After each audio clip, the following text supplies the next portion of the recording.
Billionaires. How'd you get rich? How did I get rich? Yeah. I took a company public, and it was for 2 billion euros back in 2000. Are you serious? Yes. Are you a billionaire? I've made some money. You raised some money? What type of company did you start? It was a encryption company, so we did encryption hardware for military and industry. Did you come from a lot of money growing up? Did you have rich parents? Well, when I was in Jamaica, I thought I was rich, but when I moved to America as a little boy, I realized I wasn't that rich and I had to start all over again. Can I interview you for 1 minute real quick? I go all over the world interviewing billionaires to help the younger generation. I'd love it. Did you have people that doubted you in business before? Absolutely. A lot of people thought I was crazy, especially when I joined the Army. Everyone said you can't make any money in the Army and you're just going to waste your time and maybe even get shot. How much money did you make in the Army? $600 per month is what my salary was in the Army. But you parlayed that into something pretty big, though. Absolutely, absolutely. The United States Army, they'll pay for your education. They paid for my undergrad and my grad school, so I didn't pay a single dime, and I got scholarships on top of it. To a young person, let's say that they're lost, maybe broke in today's world, what would you recommend them do? Well, if I was young, I would 100% go in the Army again. Even if I had money and could go to Harvard or Stanford from the get-go, I would still go in the Army. The discipline, the camaraderie, the loyalty, the sense of service to the country, it's one of the most fulfilling feelings you can get in your whole life. How old are you now? I'm 55 years old. In the next 1 to 2 years, what is the best industry people should be looking to get into right now? Well, yeah, obviously everyone is going to say AI. What are you going to say? I'm going to say AI needs power. So you're going to need power. So anyone that could generate energy in a sustainable manner to feed this AI monster, that's where you want to be. It reminds me of how during the gold rush, the people that got rich were the ones that were selling the shovels, not looking for the gold. Yes, exactly. It's the one powering the AI is what you're saying. Exactly, exactly. When you think about the richest people in your Rolodex, the richest people you've met, what do they all have in common? It was never really about money. It was really about solving real problems, right? They were just passionate about their craft, whether it was programming or building hardware. I had a billionaire tell me one time, if you solve people's wants and needs, you get rich. If you solve people's problems, you become wealthy. That's absolutely right, absolutely right. A problem is an opportunity waiting to be solved. You scaled a multi-billion-dollar company. What is your secret to scaling? Well, the secret to scaling is non-stop relationship building, non-stop selling. So, are you a good salesman? Absolutely, absolutely. But I don't sell to get money from people. I really like to build a relationship up and solve their problems and have fun together. And so that's how I've always done. And as a young man, I was in San Francisco, super expensive during the dot-com boom, and I would hear the homeless people, pushing the carts, the bottles jingling. Whenever I hear that sound, no matter how tired I was, I'd wake up and I'd get on the phone because I remember Asia's coming online. I'd be calling Japan, calling Singapore. You said Asia. Asia, yes. So you did business in different countries. I did business in different countries. You went global. We went global from day one because I realized that, when a country goes into a recession, another country might be booming. So you should always be global from day one. They don't teach this in school, you know that, right? No. What country are we in right now? We're in Monaco. You live here? I do live here. What is the best country to be a business owner in today's world? It's going to be 100% the United States of America. Why? Great access to capital. And then if you ever see another country that can replicate that model, I'd give you $1 billion. You can come to America with a suitcase. I was 8 years old. I had a suitcase on Air Jamaica. And then 12 years later, I was ringing the bell on the Frankfurt Stock Exchange. And my company was going public. Majority of people in America are paycheck to paycheck. What keeps people broke in today's world? I think in America, people spend the money they don't have to impress the people they don't like. Save first and then spend later. So saving should be your number one goal. Did you have an LLC when you started your company? Yes, it was an LLC, and then it was a C Do corporation. you think that's one of the best decisions for entrepreneurs to make is to structure their company properly from the get-go? 100%. Yeah. 100%. Why is that? Oh, because it just saves you a problem down the road, and that's probably the best way to go about it. And all the top Silicon Valley companies, they're all Delaware C corps. So they all have entity structure. They all have LLCs and S corps. Exactly. Have you heard about Busy? I have not heard about Busy. So Busy is the company that myself and the most successful entrepreneurs I know use to start their companies. It helps them form the LLC or the S corp. So they save money on taxes and they do all the paperwork for them. So that way you don't have to go out there and get a crazy lawyer. That sounds amazing. I mean, I'm always one for streamlining all of the red tape. And then, if there's a way that you could do one-stop shop and get that done. That's exactly what Busy is. We partnered up with them to give people access to 50 businesses that they can start for less than $500. Are they raising money? I may want to invest. My last question. If me and you died tomorrow and you could leave one last message with the younger generation, what would that be? Work on relationships. Relationships are so important. Cherish them. You should go out and build a relationship with people, not just to make money, but just really good relationships. If you're weak at something, you should befriend people that have a strength that you don't have, and then you learn from them and then build together. All about relationships. Can I tell you something? Yes. You got amazing advice, Fox. Let's talk right there. How important important is networking for somebody that wants to make it and get rich in business? That young man right there came right out of school. He was a quarterback for UCLA, and now he's working for one of the biggest family offices. What do you do, man? How did you make your millions? You got a good energy on you, man. Yes, now I see why you get all the love you get. Yeah, it's that relentless positivity, man. Seriously. Is that what it is? Yes, sir. Okay. Definitely. Where did you grow up? DC, Virginia. I knew I liked you. I'm from DC too. No way. Yeah, I love that. I went man. to Sidwell. I live in Texas now, though. Okay, cool. Yes, I live here. All right, what was your question? How did you make your millions? What line of business are you in? I'm in the venture capital business and the company creation business. Wow. What's your best investment advice? Because I know in the VC game, about 1 out of every 10 companies is really going to hit. Among all the companies you've invested in that actually made it and became successful, what's that one thing they all had in common? A relentless founder and a big problem and a deep innovation. You know, everyone says ideas are cheap. I don't really agree with that. I think that's contrarian. So a big idea can move mountains. But here's the thing they don't tell you. You need big ideas consistently. You need big ideas every day. You need big ideas around who you're going to hire, big ideas on who you're going to partner with. It's a creativity that is continual. And what was the most amount of money you made in a single year? Oh,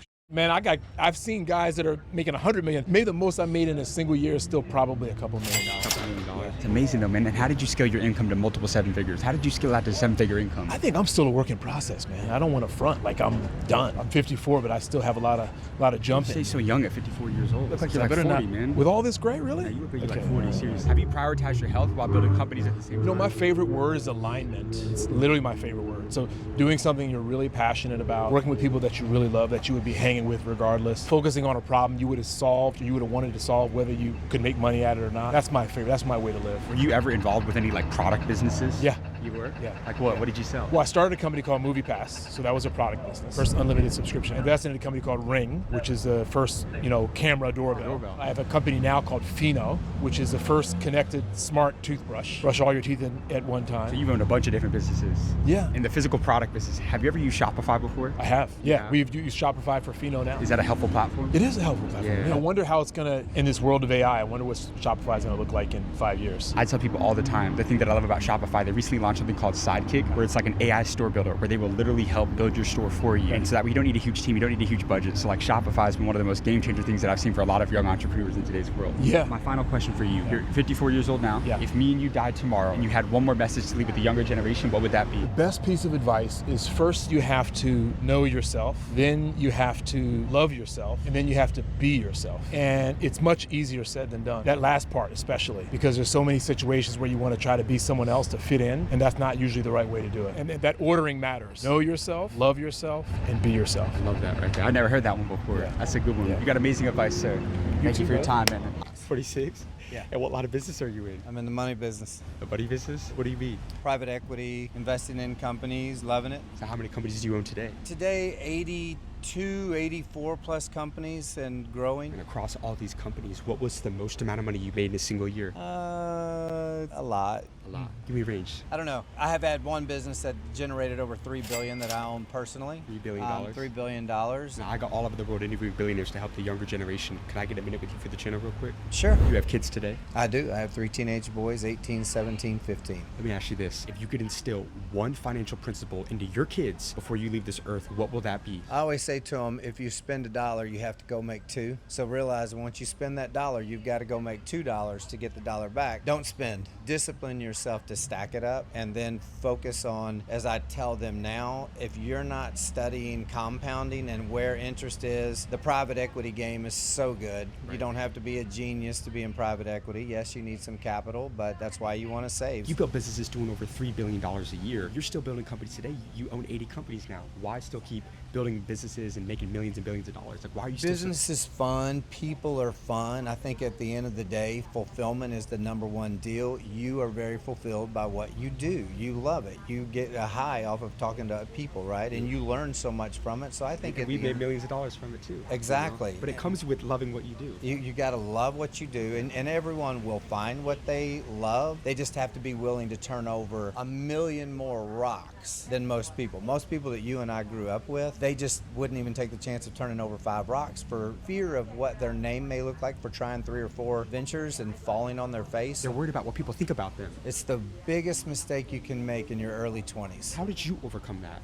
Finally bringing the promise of AI to normies like me. I'm not an engineer. I don't know. Mistake you can make in your early 20s. How did you overcome that? Because I'm sure you had people that doubted you. I'll tell you a fast, funny story. So before the internet, I was making 6 figures a month in my mid-20s. And so back then, it was life-changing, right? But I was saving. I understood how to invest. Back in that day, there was a phone book. I never will forget. One day, I'm looking at this phone book, and I'm looking in the mirror, and I'm like, you're the biggest liar. I'm looking at myself in the mirror going, here's a phone book with every first name and last name within a radius of where I live. And so I started calling every first name. I'd say, hello, David so-and-so. I can't remember where I met you, but I wanted to give you some updates on my company. And I started going through that, and it was a big game changer for me. In my confidence level, I understood the power of leaving voice messages. So I think in today's world, the other thing that I would tell all of you is your Rolodex is your Rolex. Your Rolodex is your Rolex. And if you utilize the first I've never heard names, that before. Yeah, thank you. And I believe that. I think everyone has all these contacts, you've got all these friends, but what are you putting in front of them that you feel has value, that you're passionate about, and that you feel is something that they need to purchase? If you say, trust me, order this, you'll hug me later, you're on your way. So it's true when they say that the more hands you shake, the more money you make. 5 billion%. You got rejected, I'm sure. 1,000,000 times. Why did you not care about that? Bound and determined, and I love what I was doing. I thought it had a benefit to everyone that I was reaching out to. If you don't feel like what you're putting your name to is beneficial to others, you're wasting your time. How important is it to follow up in business with your customers, clients, whatever? Great question. I think when you think about fear of loss, that's the awesome thing about follow-up is that you're just giving them updates on what's going on with you, what's going on with the company. And so they know things are happening without them. They know it's growing without them, or they know that they're missing out on buying something. Right. So I've interviewed a lot of billionaires, and I've learned from them that the reason why people go out of business is because they don't know how to follow up with all their clients. There's a business I use. It's called Go High Level. And essentially what it does is it automates your entire follow-up process. So even if you have different businesses, different customers, different clients, it literally automates the follow-up process, reaches out to all of them so you never lose money or never lose a deal. Absolutely. I'm going to check it out today for sure. Let's do it. How old are you now? How old do you think I am? 50... 54? 55. If me and you died tomorrow and you had one more message to leave with the younger generation, what would that be? Give at least 5 to 10 compliments a day to anyone that's in front of you, random people, people that you don't know, people that you do know, but make a habit every day to compliment people and remember that we're all equal. So don't think that you're better than anyone else, and when you stay humble, blessings come. You got amazing advice, sir. Thank you. Excuse me, sir. Bill, how you doing, sir? Good. Great to see you. I went up to your car in New York City. And I have the channel with 23 million followers, sir. Could I just ask you 2 or 3 quick questions for the channel? Yeah. What's your name for the people that don't know? Bill Ackman. And what line of business are you in? Investment management. How did you get into this business? Give me the turning point for the people that don't know your story. I've got 23 million young entrepreneurs that follow me. How did Bill Ackman get into the finance business? I wanted to learn how to be an investor. So I went to business school to learn how to be an investor. I got there and they had no classes on how to be an investor. So I started reading books. Among yourself and the most successful people that you've met throughout your career, what's that one trait they all have in common? I want you to think about your smartest, most successful friends. Persistence. Never giving up. So you never took no for an answer. That's right. Was there a time that you faced a lot of rejection in your career? Sure. How did you overcome that? Persistence. Yeah. Did you have optimism? Did you have innate self-belief? Yes. I don't know. What is innate? Like, were you born with it? Because a lot of people, they doubt themselves. I don't know. It's hard to know. Yeah. But I come from a very persistent family. Was there a time when people doubted you in business? Sure. Yeah. Of course. Happens periodically. It does. Yeah. What's more important in business, what you know or who you know? I would say what you know is more important. The ideas are more valuable than the relationships. Why do you say that? Because if you have a great, creative, brilliant idea, the capital will find you. So in other words, if you build it, they will come. I think that's generally true. In the next 1 to 2 years, what's the best industry people should be looking to get into right now? What are you investing in that you're seeing the best thing, if I'm a young entrepreneur, is learn everything there is to know about AI. Start learning how to code using Claude Code. Build a company, build a website, build something. This is the greatest period of time in history for entrepreneurship. For the people that don't understand artificial intelligence, how are you applying AI in your companies today? You can use it as a productivity tool. We're using it for both. And how old are you today? I'm going to be 60 in about a week. How do you stay so young at 60 years old? Always had a lot of energy, very motivated. You have to be optimistic in order to be successful. Before you had credibility, before you had great relationships, how did you network with the people that were maybe above you in the business world? I think successful people are inspired by young people who are trying to make it. I remembered, smiling and dialing, getting rejected. And I said, look, someday when I'm successful, I'm always going to take that call. A lot of people look up to you in the financial world. What's your best investment advice for anybody watching this right now? Almost everything you need to know you can learn by reading. And being able to have a longer term view gives you a huge advantage. Biggest challenge when you're young is you want to make money really fast. That's almost investing guaranteed bad outcome. So you think in decades, it's safe to say? Yeah, I think being able to be long-term in a world of short-term people, that's a huge advantage. Now, are you happy today? Very. Very happy. Where does your happy and fulfillment come from? Does money buy happiness? No, but it's helpful. It is. So. 160 years old this year, you said, right? If me and you died tomorrow and you had one more message to leave with the younger generation, what would that be? Never give up. Never give up. All right, man. Bill, thank you so much for your time. I appreciate you. I'm sorry I couldn't work with you before. I was rushing you. It's all good. I like to connect with all the millionaires and billionaires at AWU. Could I get your contact? Yeah, sure. Exactly.